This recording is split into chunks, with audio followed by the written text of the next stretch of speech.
hacía a media tarde para decir que la bajada de tipos de interés no va a llegar en un corto espacio de tiempo. Vamos a escucharla. The consensus around the table of the Governing Council was that it was premature to discuss rate cuts.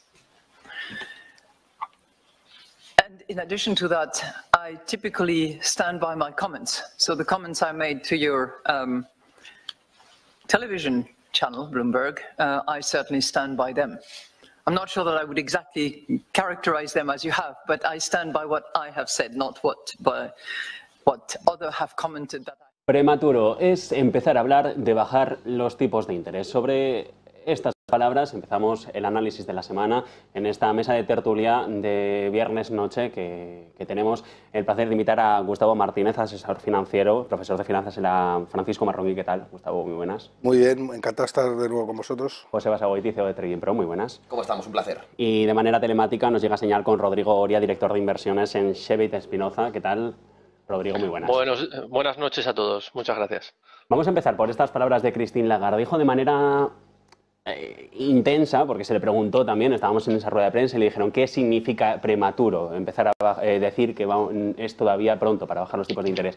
Le dijeron ¿prematuro hasta cuándo? No sé, vosotros cuándo veis la primera bajada de tipos.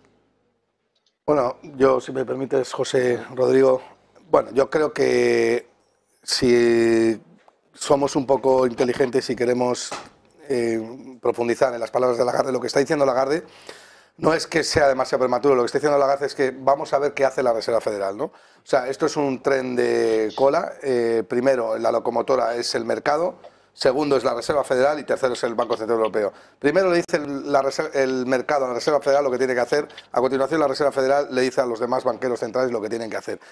Obviamente no va a anticiparse jamás el Banco Central y además de que tiene un problema muy serio de deuda en los balances de los estados en general y por supuesto es el primer interesado, mucho más incluso que la Reserva Federal, bajar tipos de interés porque Estados Unidos tiene una industria fuerte, tiene una tecnología que no tiene Europa, tiene unos datos de PMI que son fuertes, tiene un empleo fuerte, unas peticiones de desempleo muy bajas y en Europa eso no existe, ¿no? Europa está en recesión, Estados Unidos no. Y obviamente le beneficia mucho más que no venga haciéndose la dura diciendo que de momento no van a bajar los tipos de interés, porque todo lo que dice Lagarde, el 90% de lo que dice es mentira y ya lo hemos comprobado, ¿no? Y eso es una cuestión de que es un político el que está gobernando el Banco Central, ¿no? Sí, yo le estoy cogiendo una tirria terrorífica a Lagarde porque habla muchísimo, verdad y no dice absolutamente nada, ¿no? La rueda de prensa de ayer, que tuve la desgracia de escucharla, y bueno, pues no dijo nada. A priori se filtró luego que en marzo se confirmará ya el calendario y será en julio cuando empiecen los recortes. Pero como bien dice Gustavo, yo creo que Lagarde no dice nada porque está esperando a escuchar a Powell, que le tendremos la próxima semana, sí. y porque depende mucho de lo que hace la Reserva Federal, evidentemente, porque si baja tipos antes que la FED, acabará teniendo el riesgo de importar inflación, aunque por situación económica, vamos, yo pienso que es mucho más normal que Europa pueda pivotar, ¿no? Comentaba Gustavo que tenemos a los motores de Europa, Alemania, Francia, Italia en recesión, no confirmada, pero si miramos los PMIs, una contracción severa, y Estados Unidos todo lo contrario. Ayer conocimos el dato de PIB, es verdad, muy inflado por el déficit. De hecho, si no me equivoco, ¿no? Tenían un crecimiento de 300.000 millones, pero casi 500.000 de aumento de deuda. Es decir, por cada dólar que crece Estados Unidos, lo hace a través de 1,5 dólares de deuda. No parece un buen negocio. Esto se lo dejamos a los teóricos, si queréis, de si es bueno o malo la deuda pública para un país que tiene la moneda de reserva. Yo creo que es un suicidio lo que está haciendo. Pero desde mi punto de vista, pues más sensato sería que Europa bajase los tipos antes que Estados Unidos. Pero depende mucho de lo que haga la Reserva Federal, así que nos tocará escuchar a Powell la próxima semana. Rodrigo. Sí, yo creo que yendo en la línea de lo que están diciendo mis compañeros, Europa, desde hace tiempo ya los PMIs industriales y servicios están en contracción. La curva de tipos ya está apuntando que las bajas de tipos se van a producir. Lo único que tenemos que tener en cuenta es que los bancos centrales suelen ser entes reactivos, creo que es algo que he dicho varias veces, y a raíz del descrédito que llevan sufriendo durante los últimos años, al haberse equivocado, haber dicho que no iba a haber subidas de precios, inflación, y haberse producido, bueno, pues ellos suelen ser más cautos, incluso en este sentido. yo creo que al final el Banco Central Europeo va a tener que claudicar y bajar tipos de interés y no van a poder hacer otra cosa. El plazo en el que lo van a producir, eso es imposible de saber porque si yo lo supiera sería mega millonario y no lo soy. Entonces, prever cuándo se van a producir esas bajadas de tipos de interés es muy complicado de saber, pero yo creo que se van a producir, es un hecho que es cierto.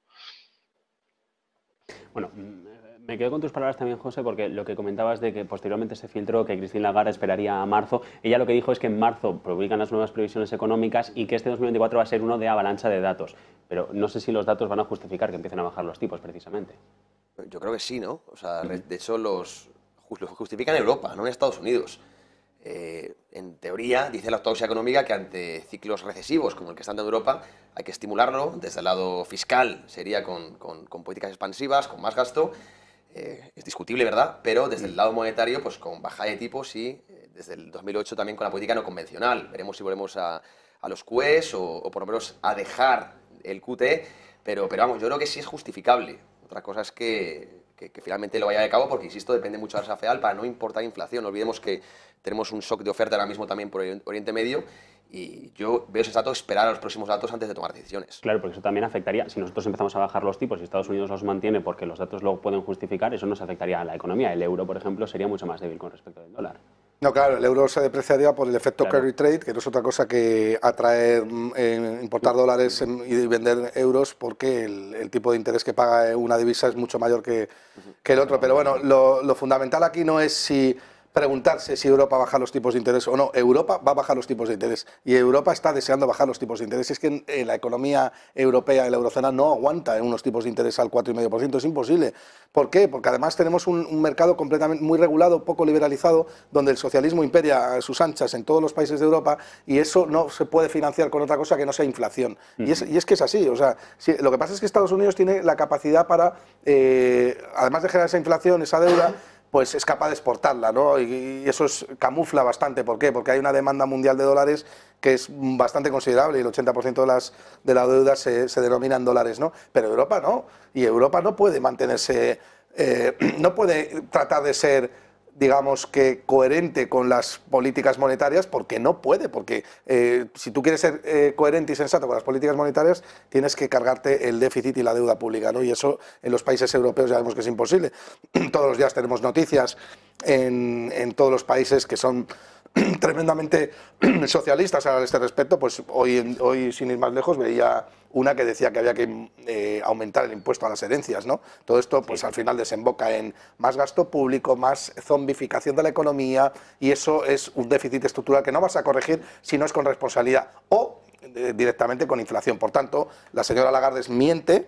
Es una política que era ministra de Economía en Francia, como lo es el vicepresidente del Gobierno en España. Son políticos que están en la matriz del Banco Central Europeo y lo único que van a hacer es vender un mensaje que no es el correcto para luego hacer lo que realmente es correcto, que es bajar tipos de interés para seguir financiando todo este enorme gasto público con cargo a inflación, que no es otra cosa que trasladarle el marrón a los ciudadanos.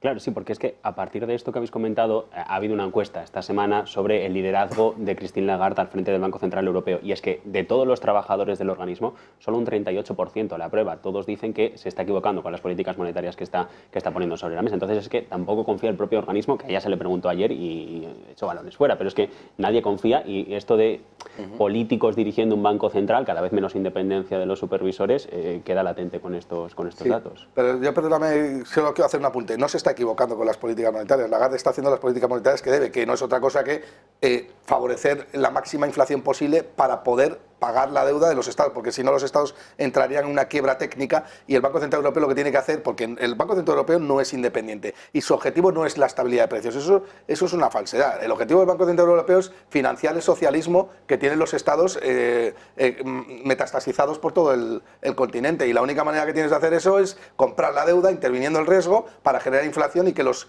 políticos puedan seguir cometiendo irresponsabilidades. Por tanto, yo creo que está haciendo bien dirigiendo lo que es la nave nodriza de pues, de los gobiernos. De los gobiernos, efectivamente. Sí, además es muy curioso porque es muy perverso Europa, porque la emisión de deuda de países del sur realmente se socializa entre sociedades del norte, que son mucho más frugales.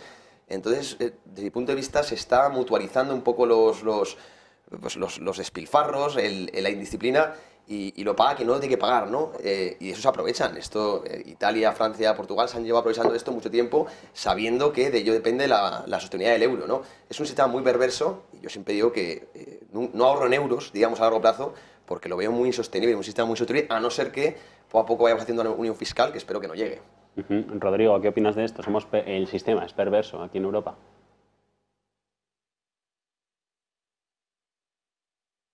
Me parece que no nos llega señal de sonido de Rodrigo. No sé si está el micrófono muteado. Ahora te escuchamos perfectamente, Rodrigo. El sistema se rompió en el 2008 por diferentes motivos y no se va a reactivar porque no hay esa demografía pujante que había en los años 80. Estamos entrando en un hiberno demográfico, como ha pasado con Japón. No sabemos si se va a producir una japonización de la economía europea. Vamos camino de ello, cada vez menores tipos de interés y menor tasa de inflación constante, aunque haya periodos como ha habido ahora de subidas de precio. Pero esa es la tónica. Yo creo que lo que vamos a ver en el futuro, porque el corto plazo siempre, quien te diga que sabe lo que va a pasar se equivoca o miente. En el largo plazo lo que vamos a ver es un aumento del endeudamiento público y un desapalancamiento del sector privado. Lo mismo que ha pasado en Japón, muy probablemente va a pasar en Europa. Y es lo que estamos viendo desde el 2008, que es los estados se endeudan y el sector privado se desapalanca. Y eso es una tónica que no va a cambiar porque no hay ese apetito por el riesgo, no hay oportunidades. Como dice Gustavo, yo estoy de acuerdo con ello, que la economía europea está muy esclerotizada por toda la regulación que viene desde la Unión Europea. Hay un montón de directivas que ha creado un mercado común, pero también un mercado común muy rígido. Y dicho eso, yo no ahorraría en euros, no es algo que yo le aconsejaría a ningún inversor. Y esto se mantendrá mientras la gente siga confiando en el euro. Una unión monetaria entre 27 sin disciplina fiscal, con estados cada vez endeudándose y cada vez más partidos que, como en Holanda, Francia o Alemania, critican la Unión Europea, es muy difícil mantener una unión monetaria. Sobre la mesa, Powell, la semana que viene, es a quien le toca poner las primeras piedras. Y no lo ha hecho ya Lagarde, que según estáis comentando, es, digamos, un poco impredecible lo que haga si no ha hablado antes la Reserva Federal.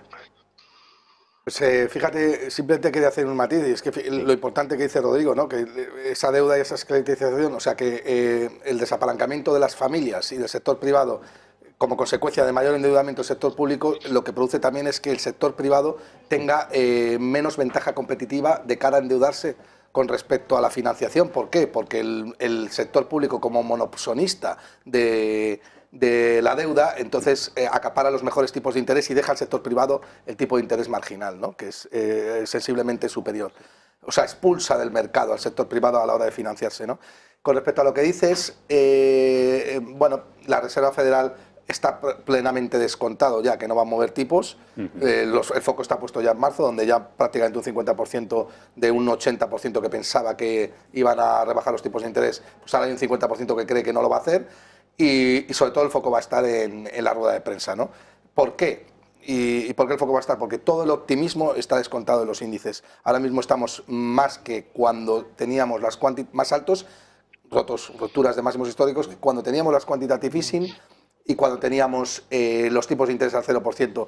Y esto solamente se justifica con crecimientos empresariales de entre un 30 y un 50%, que hasta ahora solo lo hemos visto en algunas empresas, claro, no en todas. Bueno, en algunas empresas se está empezando a descontar ese crecimiento, pero ni siquiera, porque Netflix, por ejemplo, presentó resultados el otro día donde había ganado una gran cuota de mercado, y es lógico que subiera por 4 millones de suscriptores más, pero todavía no estamos viendo beneficios empresariales, y si vamos a una recesión es probable que esos no se den, ¿no? O sea, yo creo que todo pende de un hilo, ¿no? Y como la Reserva Federal sea dovish, o a lo mejor no que sea dovish, sino que el mercado se cree que es dovish, porque da igual cómo sea la Reserva Federal, sino que lo que el mercado interprete es la misma, entonces podemos ver correcciones importantes, ¿no? Claro, es que al final todo se deja en los mensajes. Las decisiones el mercado las descuenta con bastante tiempo de antelación, y luego lo que dice y las pistas que deja José es lo que importa de verdad. Sí, te tratará de gobernar con las actas, es decir, controlar los mercados. Es verdad que la banca central ha perdido mucha credibilidad y es curioso porque parece que se nos vendió, yo de hecho compré el discurso de que teníamos por un lado una política fiscal expansiva y por otro lado una política monetaria restrictiva, es decir, que gobierno y Banco Central parecía que iban por distintas sendas, ¿no? Pero se ha visto que no es así, han estado colaborando estrechamente porque realmente qué política restrictiva hemos visto, ¿no? Nos vendían que iban a drenar liquidez, en términos netos la liquidez se ha mantenido flat o plana, no ha salido prácticamente liquidez. Un dato importante, conocido la semana pasada, es que se va a acabar el programa BTFP en marzo, el 11 de marzo. Coincide o puede coincidir con el vaciamiento de los repo inverso. Ahí vamos a ver. Creo que por ahí puede ir parte del discurso, porque le preguntarán seguro sobre todo esto. Y si en ese momento, cuando escasee la liquidez, no olvidemos que los bancos tienen unas pérdidas no realizadas muy, muy fuertes, ¿qué va a pasar? ¿Podemos tener algún evento financiero nuevamente? Para eso está la Reserva Federal, para evitar que no, y veremos si vuelven a los QE. Pero lo que he hecho es que no ha habido tal política restrictiva y realmente hemos estado constantemente en una especie de demagogia monetaria, que le llamo yo, a la par que una política fiscal expansiva. Es que no hemos visto tal política restrictiva ni por el lado fiscal ni monetario, ¿no? Siempre van de la mano los bancos centrales, por mucho que antes comentabas tú, lo de la independencia no existe, evidentemente. Y bueno, vamos a ver cómo sale Powell al ruedo. Sabemos que no es el mejor comunicador, así que desde mi punto de vista lo interesante, más que los tipos, que está más que descontado que no los van a bajar, tampoco creo que digan fechas, es sobre todo la liquidez. Creo que es la parte clave al ya anunciar ese fin del programa PTFP y también ese aumento, hasta que acabe ese aumento del interés. Así que por ahí pueden ir los tiros. ¿Dónde pones el foco tú en las palabras que pueda pronunciar Powell, Rodrigo? Yo es que los bancos centrales no creo y no les daría ningún tipo de credibilidad. Al final los tipos de interés los marca el mercado y ya estamos viendo la curva totalmente invertida y aquí hay una discrepancia entre los bancos centrales y el mercado de la renta fija. Veremos quién es más poderoso en el largo plazo. Yo, sinceramente, los bancos centrales tienen muy mal historial de predecir lo que va a pasar. Siempre ellos dicen que las cosas están bien, porque al final son políticos, tienen que decir que las cosas están bien. 2007 no había ningún problema. 2008 no había ningún problema hasta que luego hubo el problema. 2020 no hay ningún problema. Y luego hubo un problema. Entonces, yo no le doy demasiada credibilidad a lo que dicen, porque al final son entes reactivos que van a remolque de las perspectivas futuras. A propósito de una cosa que ha dicho Rodrigo, la curva ya está prácticamente plana, pero es que en el mainstream había instalado un mensaje que yo creo que muchos tendrán que recoger cable, ¿no? Y es que una curva invertida, pues el 99% de las veces, o la gente pensaba que íbamos a una recesión grave porque la curva estaba invertida, dado que ibas a descontar bajadas abruptas de tipos de interés para volver a impulsar la economía. Pero es que en este caso la curva se está desinvirtiendo porque el mercado está descontando que la Reserva Federal va a bajar tipos de interés, no porque haya un evento, sino porque hay un proceso desinflacionario, que era la tesis era la tesis macroeconómica que yo estaba anticipando tiempo atrás aquí, ¿no? Me interesa tocar un tema que es anecdótico. Yo quería decir, ¿puedo decir una cosa? Sí, Rodrigo. La curva de tipos, cuando se desinvierte o no está invertida, son probabilidades, es una apuesta del mercado, no es la verdad absoluta. Si el mercado de la renta fija se posiciona a tramos largos, reduciendo los tipos de interés, ¿sabes? Invierte a 3% cuando los tipos a corto están a 5%, es porque creen que las probabilidades de que haya bajadas de tipos de interés, porque las expectativas de inflación o crecimiento son menores en el futuro. Por lo tanto, los mercados de renta fija dicen, prefiero asegurarme un 3,5%, un 4%, que estar roleando, comprando deuda a corto plazo de un mes a otro mes al 5% para que de repente me encuentre que me van a dar un 3%. Entonces, es un tema de probabilidades, son apuestas que ellos prefieren asegurarse una cantidad, un porcentaje de rendimientos. Pero, dicho esto, en el corto plazo, tú, por ejemplo, puedes tener una curva de invertida durante un año, año y medio, y al final producirse la recesión. A mí me extraña que no se haya producido la recesión, pero no quiere decir que no la vayamos a ver. De hecho, en Europa ya la estamos empezando a ver. Las cosas tardan su tiempo y no se producen en los tiempos que el ser humano piensa, porque al final tarda. Un embarazo, por muchas veces que se haga, no tarda menos de 9 meses. A ver, es obvio que si hay, de hecho las recesiones vienen tras una desinversión de la curva y cuando se vuelve a invertir, ¿no? Es obvio que si estamos entrando en un proceso de desinflación lo que se está produciendo es que hay un incremento del aumento de la liquidez porque hay desconfianza, ¿no? Pero quiere decir que no es un apretar un botón, es decir, la curva está invertida y viene una recesión, ¿no? Yo creo que el análisis debe ser más profundo. Yo estoy de acuerdo en una cosa que dice Rodrigo. La curva de tipos se mueve por expectativas, pero no solamente la curva de tipos, el mercado, es decir, los tipos de interés los establece el mercado con arreglo a la confianza que hay, los activos se valoran en función de la escasez del activo y del uso marginal que te da, y en esas estamos, ¿no? Y yo creo que aquí hay una divergencia muy clara, que es que el bono americano a 10 años está pagando un 4 o 10% y el forward price earning de Standard Poor's 500 está pagando 22 veces beneficios, 20 veces beneficios, un 5%, es decir, casi no hay el denominado risk premium, ¿no? O la prima de riesgo por estar invertido en el equity risk premium, ¿no? Por estar invertido en renta variable, y eso es la ineficiencia que yo detecto a corto plazo en el mercado, ¿no? Pues precisamente de confianza era la anécdota que os quería transmitir de manera breve, porque hay otros muchos más temas sobre la mesa, pero esta semana leía que el Banco Central Europeo lo que estaba pidiendo a las entidades bancarias era que monitorearan la situación en redes sociales para evitar crisis financieras o caídas de entidades, para que no pasara lo de Credit Suisse, porque a raíz de un tuit de un periodista financiero el año pasado fue cuando hubo una salida de depósitos masiva de Credit Suisse. No sé hasta qué punto esto tiene cierto sentido económico, fiar a las redes sociales o a la monitorización de las redes sociales en la estabilidad financiera. Hombre, son los espíritus animales que diríamos, que hoy en día con las redes sociales y como todo se viraliza tan rápido, realmente los bancos tienen un problema que antes no tenían, y es que pues, puede haber un rumor, un cierto pánico que se extienda rápidamente y una fuga de depósitos que un banco solvente, que no tiene que tener problemas, le convierta en insolvente, ¿no? Claro. Entonces es un tema que tienen que regular de alguna manera porque es algo totalmente nuevo. Antes pues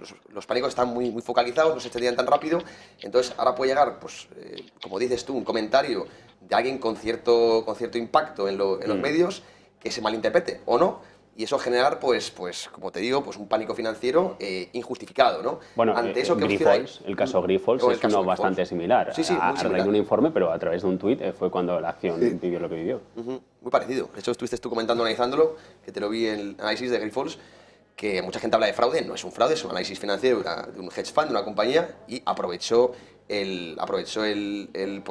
su tesis, pero sin poder de mercado. Simplemente es un análisis, pero fíjate cómo corren y al fin y al cabo el mercado pues lo acaba poniendo el precio.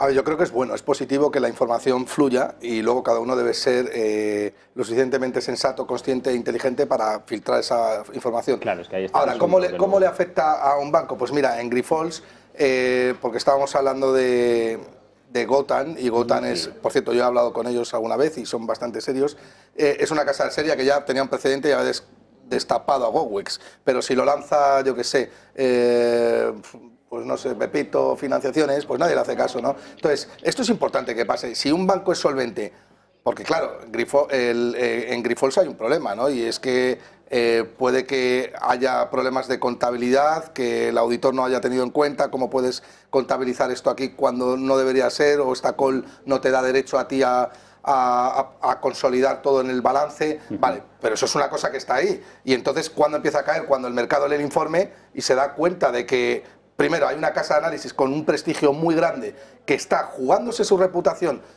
dando ese informe al mercado, y segundo, pues que pueden llevar razón. O sea, esto de decir, no, es que tiró la piedra y puede que quiebre un banco, no es real. O sea, si hay alguien con reputación detrás diciendo algo y luego de alguna manera se sostiene porque hay una tesis de inversión que es coherente, entonces es lógico que caiga, pero eso es bueno que exista Twitter y que la información fluya cuanto más. Ojo, no des ideas, no vaya a ser que nos corten todo esto, ¿sabes? ¿Qué podría pasar? Rodrigo, ¿es una manera también de sanear al mercado, como dice Gustavo? ¿Las posiciones en corto? No, utilizar redes sociales también para monitorear la situación y bueno, tener una información más accesible. Al final, cuanta más información hay en el mercado, los precios reflejarán las expectativas futuras. Entonces, yo creo que es bueno que haya mucha información. El problema del sistema financiero mundial es que está apalancado, y apalancado es que hay dinero, mucho dinero pedido prestado para apostar en determinados sectores. Entonces, un poquito lo que vimos en GameStop, que había muchos hedge funds que estaban invertidos con posiciones cortas. Había más posiciones cortas de las acciones reales. Y eso produjo la caída de un fondo de un hedge fund. Por lo tanto, ¿es bueno que haya esto? En un mercado libre sí sería bueno. El problema es que el mercado está basado en el apalancamiento. Y el apalancamiento, si hay mucha volatilidad, es decir, que los precios fluctúan mucho, puede producir cerradas cerrar posiciones, y cuando se cierran posiciones de una manera tan brusca, el mercado por ese apalancamiento es muy inestable. Por eso los bancos centrales y los estados no les gustan mucho cuando se producen esas situaciones. Aunque son buenas, serían buenas en un mercado libre, en el nuestro, como está diseñado, realmente puede llevar a un problema generalizado, porque cuando estalla una pequeña bomba aquí, tú no sabes hasta dónde se va a repercutir. Pero lo que dice Rodrigo, que en parte estoy de acuerdo con él, es lo que es denominada llamada al margen, ¿no? Sí, Margin call. No es ni más ni más que el síntoma de una sociedad o de un sistema que está completamente podrido, porque funciona a base de deuda y de apalancamiento, que es bueno, funciona a base de deuda, pero no de un sobreapalancamiento que no responde a factores productivos que la sociedad demanda y que además ha premiado mediante asignaciones eficientes del capital, sino que responde a una burocracia que premia aquello que no debe premiar y mantiene zombificado aquello que no debe estar. Por tanto, yo no estoy de acuerdo con Rodrigo. O sea, sí, yo creo que en el mensaje, en el fondo, estamos los dos de acuerdo, tanto en cuanto si aquí hubiera tirara un petardo y eso se convirtiera en una bomba nuclear en otro continente, pues yo creo que purgaría el sistema, ¿no?, de una vez y sería bueno, ¿no?, porque hay muchísima cosa o mucho tema que no tiene que estar, ¿no? Bueno, en el sistema a ver, yo difiero con Gustavo. Puedo decir, sí. Una cosa es lo que debería ser, el debe ser y el ser. Lo que nos gustaría, yo tengo unas ideas bastante liberales, como Gustavo, pero una cosa es cómo está diseñado la realidad, y la realidad no está basada en nuestros principios de libertad de mercado, de que quien lo haga mal pierda, quien lo haga mal quiebre, porque eso no es lo que ocurre en la sociedad. Cuando los bancos, algunos bancos, van a quebrar, lo que hace el Estado es rescatarlos, como pasó con las cajas de ahorros en España, aunque fueran estatales, pero acabaron rescatándolas. ¿Por qué? Porque tú no puedes permitir al sector financiero caer. Por lo tanto, si tú dejas purgar, de repente hay una situación de pánico, como pasó en el 2020 con la crisis del COVID, y no entran los bancos centrales o no entra el Estado a intervenir, dando cheques de estímulo, lo que te puede provocar es una cascada de impagos, y una cascada de impagos es la destrucción de todo el dinero en el sistema. Podría producirse una crisis como el 29, una crisis deflacionaria, es que desaparece el sector financiero. Entonces, ¿sería bueno una purga generalizada en shock del sistema financiero, por muy moral que nosotros queramos? Yo creo que no. Sería una situación terrorífica, porque llevaría a la quiebra a miles de empresas y familias. Vamos a juntar los dos próximos temas porque nos quedamos sin tiempo. Netflix, Tesla han sido la cara y la cruz, vamos a decir, de los resultados empresariales, al menos de las grandes tecnológicas que han presentado de momento en Wall Street. Unos mercados que siguen alcistas, lo hemos visto, han roto máximos en la mayoría de los índices de Wall Street a lo largo de la semana, y sobre la mesa está la posible vuelta de Donald Trump a la Casa Blanca. No sé, desde el punto de vista económico, cómo puede volver a afectar esto a una economía que podría volver a cerrarse al mundo, a ahondar en el proteccionismo que tuvo el republicano con respecto de Europa, con respecto de China. No sé, Gustavo. Bueno, yo creo que no va a cambiar mucho que esté Donald Trump o Biden. El techo de deuda pública se va a volver a elevar el año que viene. Trump presionaba a la Fed de manera, una fuerza impresionante para que rebajara los tipos de interés, porque a todos los presidentes de los Estados Unidos les conviene tener unos tipos de interés bajos, políticas expansivas, políticas de déficit, políticas más de deuda, proteccionismo. Al final Trump y Biden pues no hay demasiadas diferencias, ¿no? En cuanto a los resultados empresariales, yo creo que el mercado ha premiado bastante bien a Netflix de manera correcta, dado que aunque el earning per share no fuera el esperado por el mercado, pues bueno, pues a lo que los mercados les gusta es que tú seas capaz de ganar cuota de mercado, y han pasado de 9 millones que esperaba el mercado a 13 millones de suscripciones. Hablamos de un 40% más de cuota de mercado. Sí, y los ingresos operativos los triplicó a 1.500. El beneficio operativo lo ha triplicado, y eso al final es descuento de flujos de caja y por tanto tu valoración, tu empresa vale más. O sea, la empresa no descuenta lo que estás ganando hoy, o sea, el mercado no descuenta lo que has ganado hoy, sino lo que vas a ganar mañana, y por eso la ha premiado con un 12%, para mí más que justo. En cuanto a los otros resultados de Tesla, también me parece justo que caiga un 10, un 15, creo que va a seguir cayendo, y creo que el otro día vimos a un Elon Musk tratando de lamerse las heridas, cuya política de bajada de precios no ha sido lo suficientemente, ha fracasado, no ha sido suficientemente correcta para impulsar la expansión de venta de vehículos, y ojo porque podemos estar ante la gran corrección de Tesla, ¿no? No, y cuando una compañía baja precios, ya algo mal denota, es que no está yendo las ventas y tiene que hacer algo para mejorar los números, ¿no? Y hablando de Trump, no va a cambiar prácticamente nada, no olvidemos que el que inició este gran déficit estructural fue Donald Trump, ¿eh? Se echa mucho la culpa a Joe Biden, pero todo esto lo empezó Trump. Y, por cierto, hablaba Rodrigo de riesgo moral. El propio Trump también era el que abogaba por el rescate bancario, ¿no? Yo estoy de acuerdo en que es mejor evitar una quiebra financiera, porque eso machaca la economía, a pesar de ir alimentando el riesgo moral y pues vas dando una patada para adelante, ¿no? Dicho esto, probablemente gane Trump. ¿Por qué? Porque Estados Unidos ha vivido una pérdida de poder adquisitivo en términos reales, que eso es muy raro verlo en Estados Unidos. La inflación ha subido más que los salarios. Entonces los americanos han perdido condiciones de vida y esto mata presidentes. Mata presidentes, no es el caso de España, por desgracia, cuando ha repetido el presidente, a pesar de que nos hemos empobrecido muchísimo, una cosa curiosa porque no suele suceder, pero en Estados Unidos ya las encuestas parece que dan a Donald Trump como favorito y no creo que sea capaz Biden, insisto, de poder superar este empobrecimiento masivo que ha sufrido la sociedad americana, y porque la gente es muy consciente allí. Bueno, en su momento, Donald Trump, ahora voy contigo, Rodrigo, pero Donald Trump se congratuló de ser el presidente con el que el Dow, por ejemplo, había ido a máximos históricos, y ahora hemos visto que con Biden la situación es bastante similar, con lo cual, lo que decís un poco, no importa mucho quién esté en la Casa Blanca, porque al final republicanos y demócratas tienen una política bastante similar. Y además que la bolsa siempre está en máximos históricos, es decir, es que sacar pecho por eso, ¿verdad? Es un poquito... No, y además, y así va a seguir siendo, sí, ¿no? Sí. O sea, las bolsas siempre las vamos a ver. Es normal que las bolsas tiendan a irse a máximos históricos porque vivimos en un sistema capitalista donde se purga continuamente los índices, y aquellos que lo hacen mejor se les premia y aquellos que lo hacen peor salen del índice, con lo cual dentro de 5 años volveremos a ver la bolsa en máximos históricos. Rodrigo. Sí, por añadir algo diferente de lo que habéis dicho, China, por ejemplo, hace poco ha empezado a recordar tipos, porque las noticias que llegan ahí, China no está en buena situación, y no me extrañaría ver a un Partido Comunista Chino más conciliador con Estados Unidos y menos guerra comercial, aunque la haya iniciado, lógicamente, Donald Trump desde Estados Unidos. Yo creo que veremos una China más conciliadora. Bueno, es que precisamente China tiene esos problemas, esa salida de 6 billones de dólares del mercado de capitales.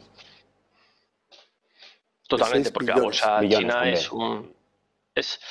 es muy complicado invertir en la bolsa china, porque al final, a diferencia de Estados Unidos o Europa, el gobierno chino se intromete mucho en las empresas y o pone regulaciones para capar ciertas actividades que hacen, o para inmiscuirse. No le gusta que haya gente en el país que tenga demasiado poder, como Jack Ma, o que tenga una cierta influencia, y entonces se entrometen. Entonces es complicado. China va a tener complicado crecer, convertirse en el nuevo Estados Unidos, aunque seguirá creciendo y llegará a superar el PIB de Estados Unidos, pero va a tener complicado tener un mercado libre de verdad. ¿Qué opináis? No, yo estoy completamente de acuerdo con Rodrigo. Creo que China tiene un problema, y es que además son muy mentirosos, las cuentas las manipulan como quieren, los datos macroeconómicos los manipulan como quieren. Además, yo creo que, ojo, que el hecho de que haya caído un 40%, un 50% desde máximos, efectivamente se han perdido 6 billones de dólares europeos desde los máximos del 2021 en China. Ojo con pensar que hay valor en China, porque podemos estar ante la gran trampa de valor. Por lo que acaba de decir Rodrigo. Es verdad que puede parecer que hay empresas muy baratas porque ha caído, pero no todo lo que ha caído está barato, ni todo lo que ha subido está caro. O sea, es una cuestión de valorar bien, y ahí hay una prima muy fuerte de riesgo que hay que añadir por exceso de regulación, por falsedad de documentación, porque los chinos hay un problema con el mercado tiene una guerra con la política, y ahí pues eso no parece que vaya a cambiar a corto plazo, ¿no? Yo, fíjate que pienso lo contrario. Yo creo que China tiene una oportunidad generacional, las bolsas chinas me refiero. Si tú ahora inviertes en índice chino, de una escala temporal de 3-5 años, es muy complicado que vayas a perder dinero. Es una opinión personal, ¿eh? Y estoy de acuerdo con Rodrigo en que está conciliando con Estados Unidos. De hecho, salía la noticia esta madrugada de que parece que está hablando ya con Irán para que deje de financiar todo el conflicto en Oriente Medio, ¿no? Porque parece que le está afectando mucho, está pasando una situación económica mala. Entonces, si le pide a Irán eso es porque deben andar las cosas mal y parece que quiere de nuevo como acercarse un poco al mundo, ¿no? A comerciar nuevamente, así que por ahí eso puede ser muy positivo para China y, como digo, para su bolsa, donde yo estoy invertido, por cierto. Pues con esto nos quedamos porque vamos ya sin tiempo. Gustavo, José, Rodrigo, un placer a los tres. Gracias. Muchas gracias. Se acerca una gran crisis mundial. Y si todavía no te has dado cuenta, tu dinero cada vez vale menos.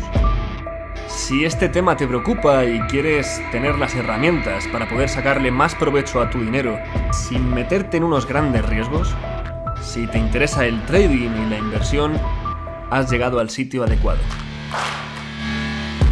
Nos lo habéis pedido mucho y por fin han vuelto los eventos de Trading Pro.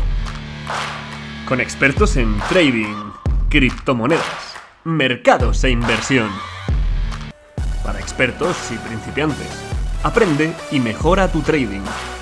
Próximos eventos en Madrid, Barcelona, México, Chile, Colombia, Argentina y Uruguay. Podrás vernos en online y en directo. ¿Quieres acceder completamente gratis a nuestros próximos eventos? Solo tienes que enviarnos un WhatsApp al teléfono que hay en pantalla con el mensaje de apuntarme al evento. La educación financiera cambia vidas, te lo repito, más que nunca va a ser imprescindible educarse financieramente. Estamos aquí para ello. Date prisa que las plazas son limitadas. Y nos vemos en el próximo evento de Trading Pro. Inversión, macro, bolsa, cripto y mercados. En Más que Mercados, analizamos la actualidad, las últimas noticias y todos los factores que afectan a tus inversiones. La educación financiera cambia vidas. De lunes a jueves a las 3:30 p.m. hora española, el mejor programa de economía, inversión y trading de habla hispana. Cada día podrás ver la operativa en vivo y en directo. Acompáñanos con la guía experta de José y Álvaro Basagoiti y analiza con nuestros invitados las mejores estrategias de inversión y los portafolios corporativos de su firma. También podrás hacer tus propias consultas sobre acciones y mercados en tiempo real. Únete a nosotros de lunes a jueves a las 3:30 hora española y no te pierdas las mejores entrevistas e invitados. Descubre cómo hacer crecer tu patrimonio de manera inteligente solo en Más que Mercados de Trading Pro TV.